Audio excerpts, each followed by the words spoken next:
1861 में अमेरिका के एक छोटे से गांव में चार बहनें अपने घर में एकत्रित हो रही थीं। सबसे बड़ी मेघ है, दूसरी जो है, तीसरी एमी है और सबसे छोटी बेथ है। उस रात मेघ और जो ने मेघी के दोस्त के घर पर एक डांस पार्टी में जाने की योजना बनाई थी। जब जो मेघ के बाल बना रही थी तो उसने गलती से मेघ के बाल जला दिए। शुक्र है कि उसकी लापरवाही से ज्यादा परेशानी नहीं हुई। यह जो कि पहली पार्टी थी, इसीलिए मेघी ने पार्टी में क्या करे और क्या न करे के बारे में बताया। उसे कभी भी बहुत तेजी से बात नहीं करनी चाहिए, फ्लर्ट नहीं करना चाहिए या लड़कों की बहुत अधिक प्रशंसा नहीं करनी चाहिए और भी कई नियम हैं। पार्टी के दौरान जो ने अपनी बहन को दोस्तों के साथ डांस करते देखने के अलावा कुछ नहीं किया। मेघ के सुंदर स्वभाव से भिन्न जो का चरित्र बिल्कुल विपरीत था। वह गुस्सैल, लापरवाह और अंतर्मुखी है। पार्टी से ऊबकर जो ने आराम करने के लिए एक शांत जगह की तलाश की। फिर उसकी मुलाकात लॉरी नाम के लड़के से हुई।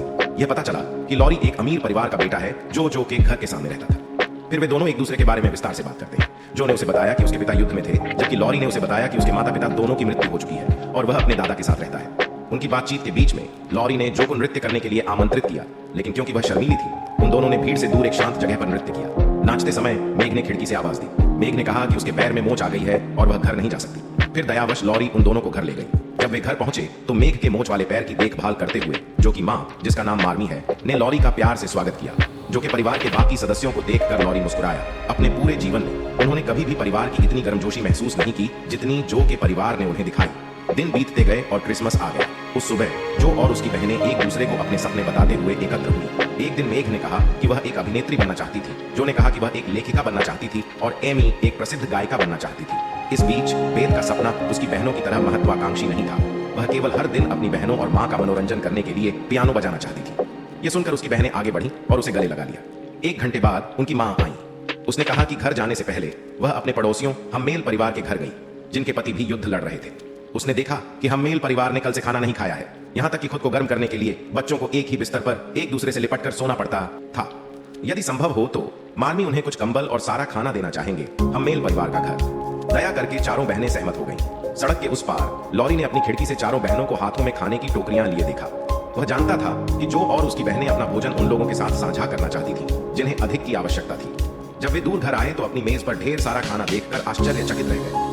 उनके परिवार की नौकरानी ने उन्हें बताया कि उनके घर लौटने से पहले लॉरी और उनके दादा आए और उन्हें सारा खाना दिया। खुशी के बीच मार्मी ने अपने पिता द्वारा भेजा गया एक पत्र निकाला। चारों बहनें मार्मी को सुनने के लिए एकत्र हुई। भले ही उनके पिता नहीं थे, फिर भी यह क्रिसमस उनके परिवार के लिए सबसे खुशी वाला क्रिसमस लगा। अगले दिन जो अपनी चाची से मिलने गई, वह कुलीन महिलाओं के तौर तरीके सीखने के लिए सप्ताह में एक बार अपनी चाची से मिलने जाती थी। उसकी चाची एक अमीर और कंजूस महिला थी, लेकिन कंजूस होते हुए भी वह अपने भतीजों का बहुत ख्याल रखती थी। इसीलिए वह जो को एक कुलीन महिला की तरह व्यवहार करना सिखाना चाहती थी ताकि एक दिन उसे एक अमीर पति मिल सके। इन सब के बावजूद जो शादी नहीं करना चाहती थी, वह बस अपनी मौसी की तरह रहना चाहती थी। एक स्वतंत्र महिला बने जिसने अपने दम पर वह सब हासिल किया जो वह चाहती थी। इस बीच जो की मृत्यु हो जाने पर उसकी चाची उसकी सारी संपत्ति उसे विरासत में देना चाहती थी। एक रात जो और मेघ को लॉरी और लॉरी के जॉन नाम के निजी शिक्षक के साथ एक नाटक देखने के लिए आमंत्रित किया गया था। जब वे तैयार हो रहे थे, एमी ने अपने साथ आने को कहा।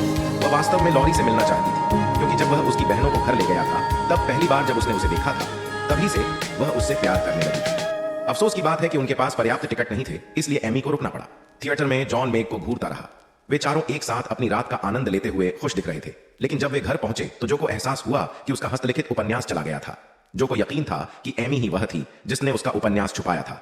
जो ने एमी से बहस की और अचानक एमी ने कहा कि उसने उपन्यास जला दिया है क्योंकि वह उससे ईर्ष्या करती थी। एमी के इन शब्दों से जो को गुस्सा आ गया और उसने अपनी बहन की पिटाई कर दी। सौभाग्य से मार्मी उन दोनों को अलग करने आई।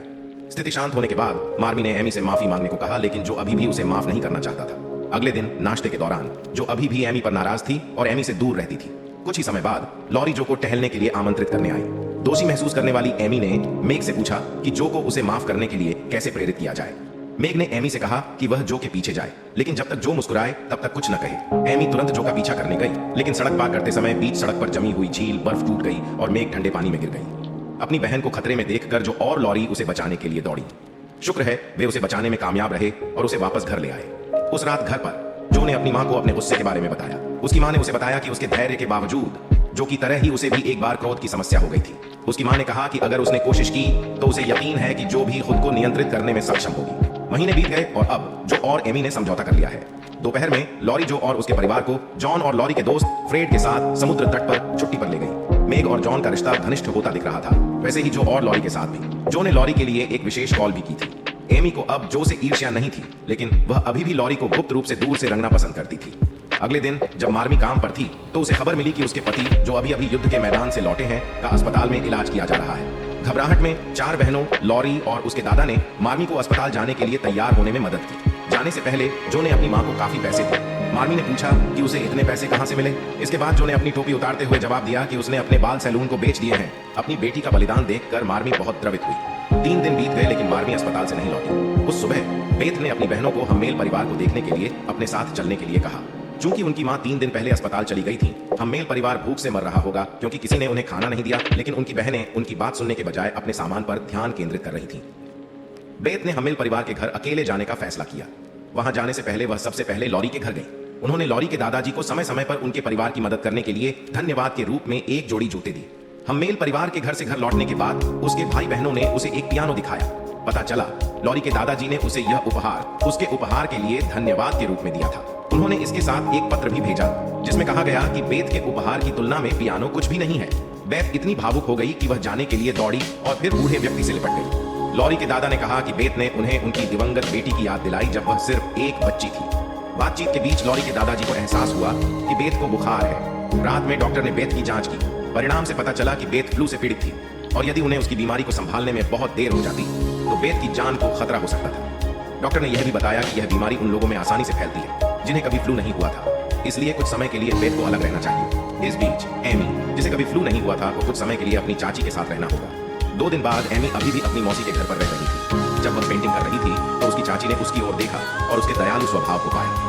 फिर उसकी चाची ने उससे पूछा कि क्या वह जो की जगह हर हफ्ते उसके घर आना चाहती है। उसकी चाची ने सोचा कि जो की तुलना में जिसका स्वभाव टॉमबॉय जैसा था, एमी अधिक सुंदर थी और एक कुलीन महिला होने और उसकी उत्तराधिकारी बनने के लिए एकदम सही थी।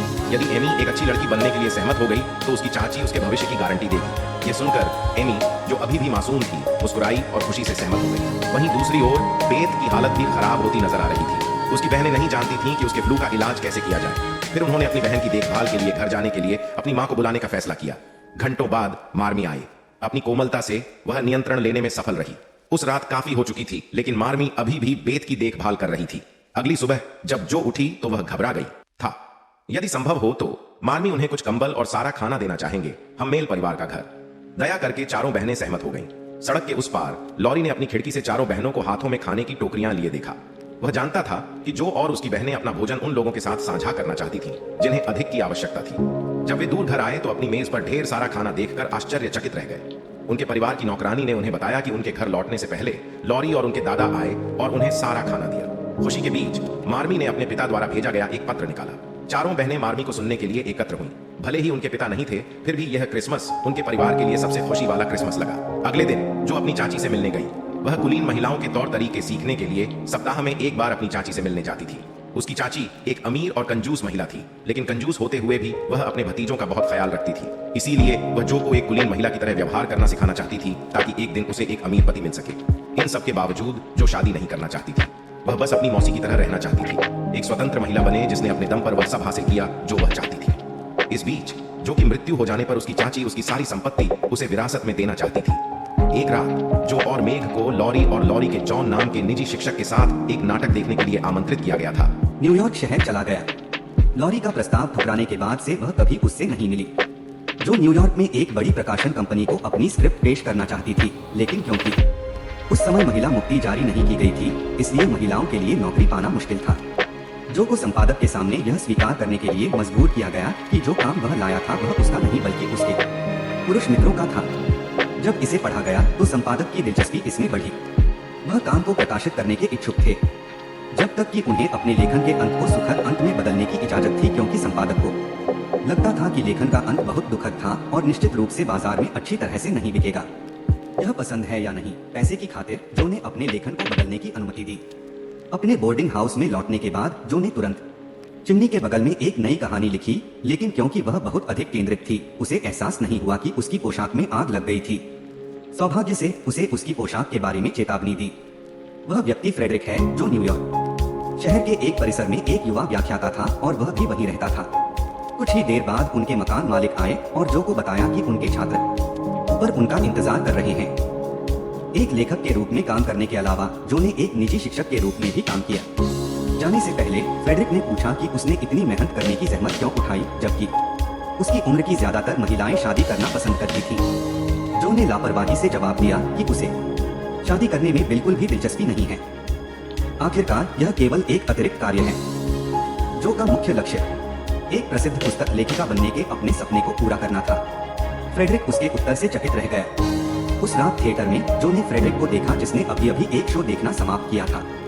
जो उसके साथ फिर से बातचीत करने के लिए उत्सुक थी, इसलिए वह उसके पीछे पीछे एक बार में चली गई। वहां किसी ने उनसे फ्रेडरिक सहित अन्य आगंतुकों के साथ नृत्य करने के लिए कहा। जो बहुत खुश थी। उसे वह यादें ताजा हो गईं जहां उसने वर्षों पहले लॉरी के साथ नृत्य किया था। अगली शाम फ्रेडरिक ने चुपके से जो को एक किताब और एक पत्र भेजा। फ्रेडरिक ने अपने पत्र में लिखा कि वह जो के लेखन के बारे में जानने को उत्सुक हैं और उनके लेखन के समाप्त होने के बाद उन्हें देखना चाहेंगे। उस पत्र ने जो को खुश कर दिया। उसने उसी रात अपना काम पूरा करने का मन बना लिया। पूरी रात जागकर लिखने के बाद जो ने आखिरकार अपना काम पूरा कर लिया। वह तुरंत फ्रेडरिक से मिलने गई और उसे अपना काम दिखाया। उन्हें यकीन था कि फ्रेडरिक को उनका लेखन पसंद आएगा, लेकिन ऐसा नहीं हुआ। फ्रेडरिक ने उसके लेखन की पूरी आलोचना की और जो को चिढ़ा दिया। इसके बाद वह गुस्से में आ गई और उसने फ्रेडरिक से कहा कि उसने जो पढ़ा वह उसे समझ नहीं आया। इसके अलावा उन्होंने पहले कभी कुछ नहीं लिखा। जो तुरंत वहां से चली गई। दूसरी ओर फ्रांस के पेरिस शहर में एमी को अपनी चाची के साथ उनकी घोड़ागाड़ी पर टहलते हुए देखा गया। वह बड़ी होकर एक खूबसूरत महिला बन गई थी और लॉरी के दोस्त फ्रेड को डेट कर रही थी। एमी ने अपनी चाची को बताया कि उसे सुबह अपनी माँ से एक पत्र मिला है जिसमें कहा गया है कि बेथ बुरी तरह बीमार है, लेकिन सहानुभूति व्यक्त करने और उसे अपनी बहन की हालत देखने के लिए घर लौटने के लिए कहने के बजाय उसकी चाची ने उससे कहा कि वह ज्यादा चिंता न करें क्योंकि वह बेथ की देखभाल के लिए बहनें वहां मौजूद थीं। सड़क के बीच में एमी ने लॉरी को देखा जो वहां से गुजर रही थी। उसने उसका नाम पुकारा और तुरंत उसे गले लगाने के लिए दौड़ी। चूंकि वह अपनी मौसी के साथ रहती थी, इसलिए उसने उसे कई वर्षों से नहीं देखा था। जाने से पहले एमी ने लॉरी को अपना पता बताया और उसे समय मिलने पर मिलने के लिए आमंत्रित किया। कुछ दिनों बाद जो को बेथ की स्थिति के बारे में मार्मी से एक पत्र भी मिला। उसकी प्रतिक्रिया एमी से अलग थी। बिना ज्यादा सोचे वह तुरंत अपनी बहन का हालचाल जानने के लिए घर लौट आई। जब उसने देखा कि एमी को छोड़कर पूरा परिवार इकट्ठा हो गया है, वह नाराज थी। वह सारा दिन बड़बड़ाती रही।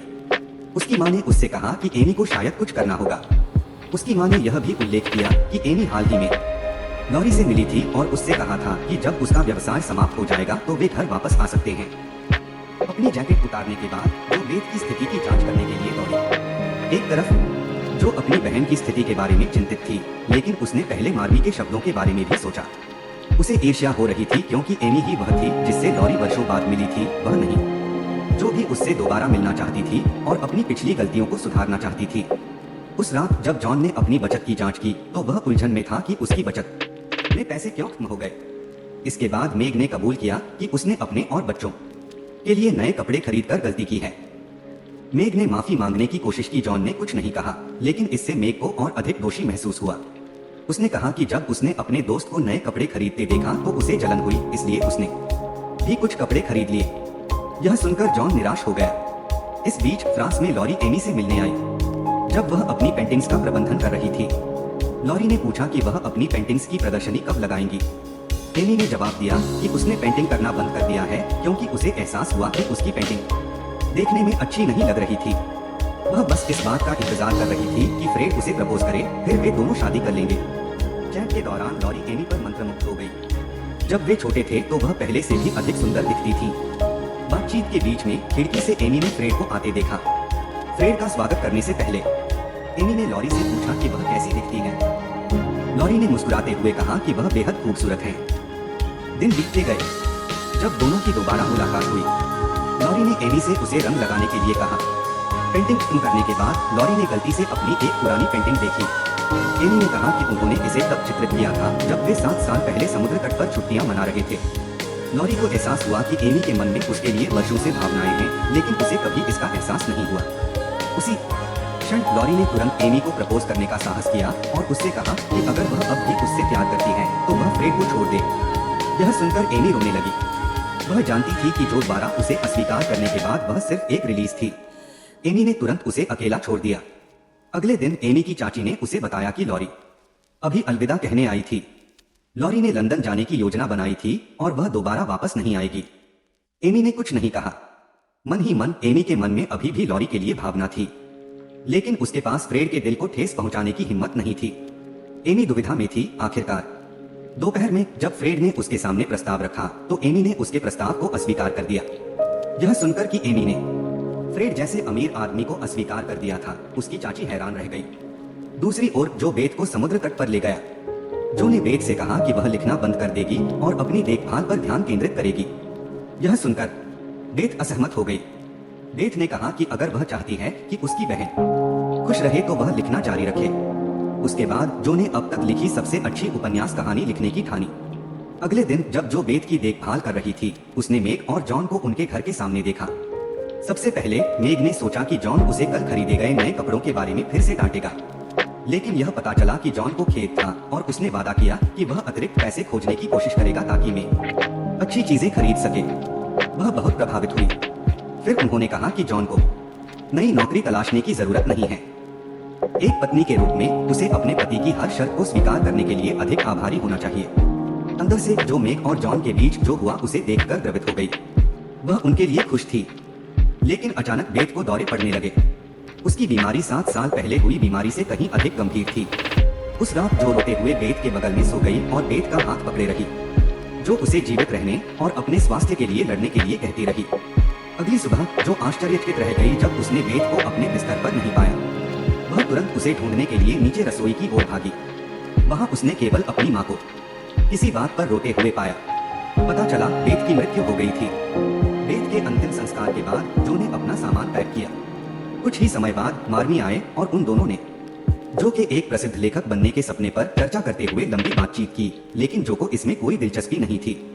उसने कहा कि वह काफी समय से अकेली है और उसे किसी सहारे की जरूरत पड़ सकती है। उन्होंने कहा कि अगर लॉरी आकर उन्हें प्रपोज करें तो वह तुरंत उनका प्रपोजल स्वीकार कर लेंगी। उसे केवल प्यार का एहसास चाहिए था। उसे इस बात की भी परवाह नहीं थी कि वह उस आदमी से प्यार कर सकती है या नहीं।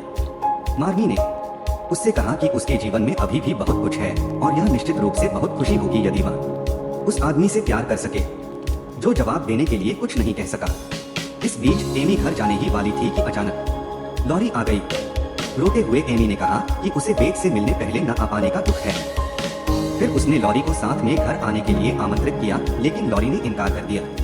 उसने खुद से एमी से दूर रहने का वादा किया था। एमी ने उसे बताया कि उसने एक दिन पहले फ्रेड के प्रस्ताव को अस्वीकार कर दिया था।